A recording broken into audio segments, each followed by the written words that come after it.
अब हम देखेंगे कि प्रोग्रेस ट्रैकर एक्सेल में किस तरीके से काम आते हैं।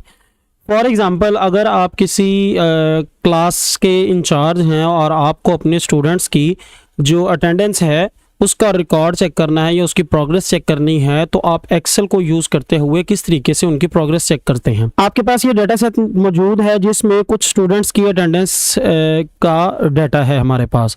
अब आप इसको किस तरीके से प्रोग्रेस को चेक करते हैं, आप ये अटेंडेंस वाले कॉलम को सिलेक्ट करें। सिलेक्ट करने के बाद कंडीशनल फॉर्मेटिंग पे क्लिक करेंगे।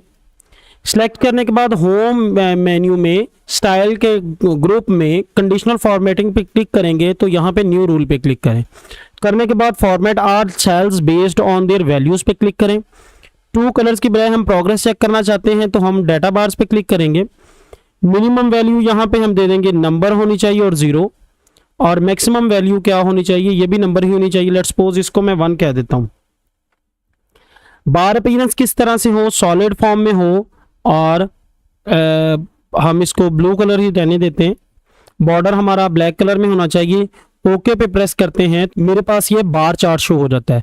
बार चार्ट जो है हमें ये डिनोट कर रहा है, ये शो कर रहा है, रिप्रेजेंट कर रहा है कि रिस्पेक्टिव स्टूडेंट की जो अटेंडेंस है वो रिस्पेक्टिव जो बार है उसके अकॉर्डिंग शो की गई है।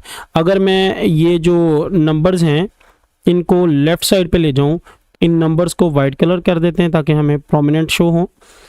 अब ये जो बार है ये 75% अटेंडेंस को शो कर रही है कि असद की अटेंडेंस 75%, और इसी तरीके से रिस्पेक्टिव स्टूडेंट्स की अटेंडेंस को डिनोट किया गया है। अब अगर मैं ये देखना चाहता हूँ कि हाईलाइट दो cells which have the value less than 65%,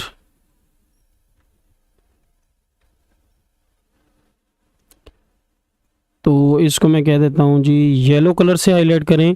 तो ये मेरे पास एक स्टूडेंट है शहरोज़ जिसकी अटेंडेंस 62% है।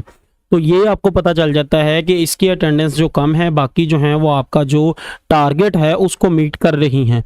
तो आप इस तरीके से जो स्टूडेंट हैं उनकी अटेंडेंस की प्रोग्रेस जो है उसको हाईलाइट करके चेक कर सकते हैं कि कौन से हैं स्टूडेंट्स ऐसे हैं जिनके अटेंडेंस का क्राइटेरिया जो है हमारे टारगेटेड क्राइटेरिया को मीट अप कर रहा है, और कौन से ऐसे हैं जिनकी अटेंडेंस जो है वो टारगेटेड क्राइटेरिया को मीट नहीं कर रही।